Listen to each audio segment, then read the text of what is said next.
नमस्कार सर्वांना. कसे आहात सगळे? मस्त आहात ना? आशा करते तुम्ही सगळे आनंदात असाल. तुम्हा सर्वांचं अगदी मनापासून स्वागत आहे आपल्या चॅनलवरच्या आजच्या या व्हिडिओमध्ये. सायंकाळच्या 5-5:30 वाजेपासून मी केली आहे आजच्या व्हिडिओला सुरुवात. आणि भांड्यांच्या ज्या बास्केट आहेत तर त्या इथे जमवणं माझं सुरू आहे. गॅस ओट्यावर खूप साऱ्या भांड्यांचा पसारा आहे. सिंकमध्ये सुद्धा खूप सारे भांडे पडलेले आहेत. त्याचं कारण असं की एकतर ना आज अख्खा दिवस कामांचा ना इतका कंटाळा आला. म्हणजे सकाळी फ्लोमध्ये सगळे कामं झाले आणि त्यानंतर मग जेवण झालं आणि त्याच्यानंतर खरं सांगते इतका कंटाळा आला कामाचा. आणि त्यातल्या त्यात ना थोडी आज डोकेदुखीसुद्धा होती. म्हणजे डोकेदुखी काल रात्रीपासूनच होती. काल रात्रीलाच मी गोळी वगैरे घेतली आणि मला ना सर्वायकलचा त्रास आहे. तर सर्वायकलच्या त्रासामुळे कधी आधामधामध्ये डोक्याला जे आहे तर ते दवरे पडत राहतात. गोळी वगैरे घेतली की मग बरं वाटतं. पण सध्या बघा म्हणजे इतकं गरम होतं की या गरमीमुळे सुद्धा डोकेदुखी व्हायला लागते. आणि आज ना अख्खा दिवस थोडं डोकं दुखणं चालूच होतं. आणि त्यातल्या त्यात कंटाळासुद्धा इतका येत होता कामाचा. कारण बघा रोज आपण तेच ते कामं करतो आणि कितीतरी कामं दिवसभरामध्ये होतात. आणि अशा याच्यामध्ये बघा मग ना एक वेळ अशी येते की असं वाटतं काहीच करू नये, अगदी निवांत पडून राहावं. त्याच्याने आज ना खूप असा कंटाळा येत होता. आणि खरं सांगायचं ना तर मला आज ना 1-2 व्हिडिओसुद्धा शूट करायचे होते. कारण उद्यासाठी माझ्याकडे व्हिडिओ नव्हता. म्हणजेच हा जो व्हिडिओ तुम्हाला येत आहे तर या वेळेसाठी माझ्याकडे व्हिडिओ नव्हता. आणि उद्याला सुट्टी घ्यायची कारण आज कामाचा खूप कंटाळा येत होता. उद्याला सुट्टी घ्यायची म्हणूनच मी ना आधी 3-4 दिवसाच्या आधी ना 2-3 शॉर्ट जे आहेत तर ते शूट केलेले होते. तेच मी आज 12 वाजताच्या शेड्यूलवर त्याला म्हणजे पोस्ट करून ठेवलेला होता. कारण रोज दुपारी 12 वाजता आपले जे लॉंग व्हिडिओ आहेत तर ते येतात. आज सुट्टी घ्यायची म्हणून मग मी ना जो शॉर्ट आहे तर तो 12 वाजता पोस्ट करून ठेवलेला होता की खंड नको पडायला. पण मग विचार केला की लॉंग व्हिडिओलासुद्धा ब्रेक पडायला नको. जसं की मी तुम्हाला 1-1.5 महिन्याच्या आधी सांगितलं होतं. कारण तेव्हा ना माझ्या व्हिडिओला खूप असे ब्रेक पडायचे. कारण रुटीन जे आहे तर ते स्टेबल नव्हतं. कधी आजारपण असायचं, कधी कोणी घरी आले, पाहुणे वगैरे आले तर त्यावेळेला ना खूप असे ब्रेक पडायचे. म्हणून मग विचार केला की ब्रेक पडू देण्यापेक्षा. आणि त्यावेळेला मी तुम्हाला म्हटलंसुद्धा होतं की माझं जे रुटीन असणार, जसं जे चालू असणार तर तेच मी तुमच्यासोबत शेअर करणार. म्हटलं चला आजचं ना हे कंटाळवाणं का होईना पण हेच रुटीन तुमच्यासोबत शेअर करूयात म्हणून. आणि कंटाळवाणं जरी असलं म्हणजे आपल्याला कंटाळा जरी येत असला कामाचा तरी आपल्याकडे पर्याय काहीच नसतो. जे कामं आहे तर ते आपल्याला करावेच लागतात. खूप दिवसभर ना मी आपला जो टाईमपास आहे तो केला, थोडासा आराम केला आणि त्यानंतर मग 5-5:30ला चहा घेतला आणि कामांना सुरुवात केली. भांड्यांच्या ज्या बास्केट होत्या, आता भांडे म्हटले तर माझ्या इथे ना खूप भांडे पडतात सिंकमध्ये. म्हणजे कंटिन्युअसली घासणं चालूच राहतं. पण तरीसुद्धा सकाळचे भांडे, मग जेवणाच्या म्हणजे चहा पाण्याच्या नंतरचे भांडे, तर असे खूप सारे भांडे होते. दोनही त्या ज्या बास्केट आहेत तर त्या जमवून घेतल्या. आणि सोबतच सिंकमध्ये सुद्धा भांड्यांचा पसारा पडलेला होता. सिंकचा सुद्धा भांड्यांचा पसारा सगळा आवरसावर करून घेतला. कधी असं होतं की जेवणाच्या लगेच नंतर जे भांडे आहेत तर ते मी स्वच्छ करून घेते. पण कधी ते तसेच पडलेसुद्धा राहतात कारण व्हिडिओचं सुद्धा काम असतं. त्यामुळे मग कधी ते भांडे जे आहेत तर ते मी चहाच्या वेळेवर स्वच्छ करते. ते भांडेसुद्धा स्वच्छ करून घेतले. आणि ही जी किचनची बाल्कनी आहे तर इथे बघा सकाळच्या वेळेला ना झाडांना जेव्हा मी स्प्रे केला तर त्यावेळेला या झाडांना स्प्रे करायला वेळ काही मिळाला नव्हता. म्हणून मग इथे सुद्धा स्प्रे करून घेतला. आणि हे ना गोडलिंबाचं झाड आहे. इथे ना इतक्या सगळ्या तुळस ज्या आहेत तर त्या लागलेल्या आहेत. तिथल्याच ज्या तुळस आहेत तर त्या मी थोड्याशा तोडून घेतल्या. कारण आता सध्या बघा अधिक महिना चालू आहे आणि या अधिक महिन्यामध्ये श्री विष्णू भगवानांना आपल्याला जी तुळस आहे तर ती त्यांना समर्पित करायची आहे. म्हणजे फारसं काही ना, एक फूल आणि थोडीशी तुळस त्यांना समर्पित करून घ्यायची. म्हणजे या महिन्यामध्ये विष्णू भगवानांची सेवा आपल्याला करायची आहे. म्हणून मग तिथली जी तुळस आहे तर ती मी काढून घेतली आणि त्यांना डब्यामध्ये ठेवलं की 8 दिवस ती जी तुळस आहे तर ती मला आरामात चालते. त्यानंतर मग म्हटलं स्वतःला थोडंसं ना म्हणजे फ्रेश करून घ्यायचं. कारण बघा ज्या दिवशी आपल्याला कंटाळा येतो किंवा असा आळस येतो ना, तर त्यावेळेला एकतर छान मस्त थंडगार पाण्याने अंघोळ करून घ्यायची किंवा मग स्वतःला थोडंसं फ्रेश करून घ्यायचं. तर त्याच्याने सुद्धा बघा आपल्याला ना थोडंसं फ्रेश वाटायला लागतं आणि जो आळस आहे तर तो थोडासा दूर होतो. तर म्हणून मग विचार केला की स्वतःला ना थोडंसं फ्रेश करून घ्यायचं. आणि केसांना ना इतका सगळा तेल लागलेला आहे, म्हणजे काल जसं की मी तुम्हाला सांगितलं डोकेदुखी होती. गोळी खाल्ल्याच्या नंतरही पाहिजे तेवढा काही आराम होता नाही, तर त्यामुळे मग यांनी थोडंसं डोक्याला ना तेलाची मालिश करून दिली. तर त्यामुळे सगळे जे केस आहेत तर ते असे सगळे असे चिपचिप झालेले होते. म्हटलं उद्याला वॉश करून घेणार म्हणून.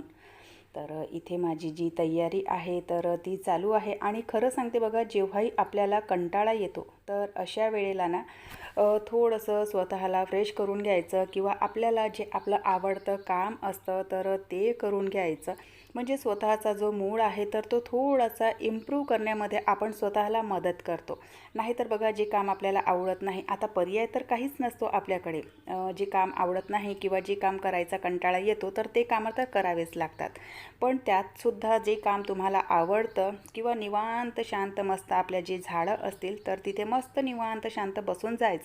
तर त्यामुळे सुद्धा आपला जो मूड आहे तर तो थोडासा फ्रेश होण्यास मदत होतो. तर मागे बाल्कनीमध्ये थोडी वेळ बसलेली, कारण दिवावातीला थोडासा उशीर होता. तर तितक्यातच यांना आठवण आली की झाडांसाठी, म्हणजे माझे बाल्कनी गार्डनमधले जे झाडं आहेत तर त्यांच्यासाठी यांनी आज ना थोडंसं जे युरियाचं खत असतं तर ते आणलेलं. त्यांच्या फील्डमध्ये कुठेतरी ते काम चालू होतं, तर त्यातलंच थोडंसं खत यांनी आणलेलं. पण म्हटलं आता झाडांना सध्या उन्हाळ्यामध्ये खत देण्याची गरज नाही, तर म्हणून मग ते खत सध्या राहू दिलं मी तसंच. कारण आता सध्या ऊन इतकं तापतंय आणि या तापत्या उन्हामध्ये आपण जर झाडांना खत दिलं तर बघा झाडांचे जे पानं आहेत तर ते ऑलरेडी असे ना सुकायला लागलेले आहेत, थोडे थोडे भाजायला लागले. आणि अशा याच्यामध्ये खत देण्याची चूक अजिबात करू नका. तर म्हणून मग ते जे खत आहे तर ते मी तसंच राहू दिलं आणि थोडी वेळ यांच्यासोबत ना निवांत अशा गप्पा मारल्या. तर त्यानंतर मग ना दिवावातीची वेळ झालेली होती. तर म्हटलं आधी ना दिवावात करून घेते. कारण बघा सायंकाळची दिवावात म्हटलं तर त्यामध्ये सुद्धा आपला अर्धा तास जातो आणि वाचन वगैरे सुद्धा सगळं असतं. पण आज ना सगळं वाचन मी स्किप केलं. बघा जसं ना कधी कधी ना कंटाळा येतो तर काही काही ज्या गोष्टी आहेत ना तर त्या स्किपसुद्धा मी करत असते. तर संध्याकाळचं जेही वाचन होतं तर ते वाचन मी स्किप केलं. सगळे म्हणजे जिथे जिथे दिवे मला लावायचे असतात तिथे तिथे सगळे दिवे लावून घेतले आणि त्यानंतर मग केलेली आहे स्वयंपाकाला सुरुवात. आता स्वयंपाक हा एक असा विषय आहे की हलकं फुलकं काहीही बनवा तुम्ही, पण ते स्किपेबल ऑप्शन तुमच्याकडे नसतं, ते आपल्याला बनवावंच लागतं. तर म्हणून मग सायंकाळचा जो स्वयंपाक आहे तर स्वयंपाकाला मी सुरुवात केलेली आहे आणि भाजीला फोडणी केली आणि कांदे मिरचे व्हायचे होते. तोपर्यंत पुन्हा आणखी थोड्या वेळाच्या आधी जी भांड्यांची बास्केट मी घासलेली होती, म्हणजे भांडे घासलेले होते, तर ती जी बास्केट आहे तर ती खाली करून घेतली. आणि आज स्वयंपाक जो आहे तर तो अगदी असा हलकासा असणार आहे, म्हणजे जे बेसन असतं तर ते बेसनच मी आज इथे बनवायला घेतलं. आणि पोळ्या बनवायच्या वेळेला सानू म्हणाली की मी पोळ्या ज्या आहेत तर त्या लाटून देते आणि तू बसल्या बसल्या शेकून घे म्हणून. तर तिने मस्त छान अशा पोळ्या लाटून दिल्या आणि मी मस्त गॅस ओठ्यावर बसून जे आहे तर पोळ्या शेकून घेतल्या. यांनी ना थोड्या वेळाच्या आधी जे आंब्याचं रस आहे तर ते बनवलेलं होतं, कारण मला तर इतका कंटाळा येत होता, मी तर काही बनवणार नव्हती. तर म्हणाले की चल मी बनवून घेतो.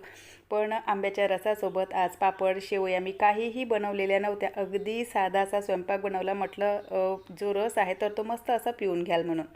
तर जेवण वगैरे सगळं आटोपलं आणि त्यानंतर मग दुसऱ्या दिवशीची थोडीशी तयारी चालू आहे माझी, दुसऱ्या दिवशीच्या सकाळची. तर सकाळी सकाळी बघा आता उन्हाळ्याच्या दिवसांमध्ये ना थोडंसं हे जे चिया सीडचं पाणी आहे तर ते आम्ही लोक पितो. तर ते चिया सीड जे आहे तर ते पाण्यामध्ये भिजत घातले आणि सोबतच बघा जेव्हाही आपल्याला ना असे हेल्थ इश्यू वगैरे असतात तर नुसतं डॉक्टरकडे जाण्यापेक्षा ना थोडेसे जे ड्रायफ्रूट्स वगैरे आहेत तर ते पाण्यामध्ये सोक करून खाऊन घ्यायचे, थोडीशी एक्सरसाइज करायची. तर याच्याने सुद्धा आपलं जे शरीर आहे तर ते थोडंसं व्यवस्थित व्हायला लागतं. तर म्हणून मग सध्या माझेसुद्धा थोडेसे जे हेल्थ इश्यू आहेत तर ते थोडेसे जास्तच भेडसावत होते. तर म्हणून मग विचार केला की सतत हे दुखते ते दुखते करण्यापेक्षा आणि नुसतं डॉक्टरकडे फेऱ्या मारण्यापेक्षा स्वतःला थोडंसं म्हणजे स्वतःकडे थोडंसं लक्ष देणे खूप गरजेचं आहे. आणि बघा आपली ना म्हणजे एक वेळ अशी येते की त्यानंतर ना थोडंसं आपल्याला शरीराकडे लक्ष द्यावंच लागतं. एका वयानंतर आपलं जे शरीर आहे तर ते आपल्याला सांभाळावंच लागतं. तर म्हणून मग हे जे ड्रायफ्रूट आहेत तर ते आता सध्याच्या रुटीनमध्ये मी रात्रीला सोक करून ठेवते आणि सकाळी मग ते सगळे खातात.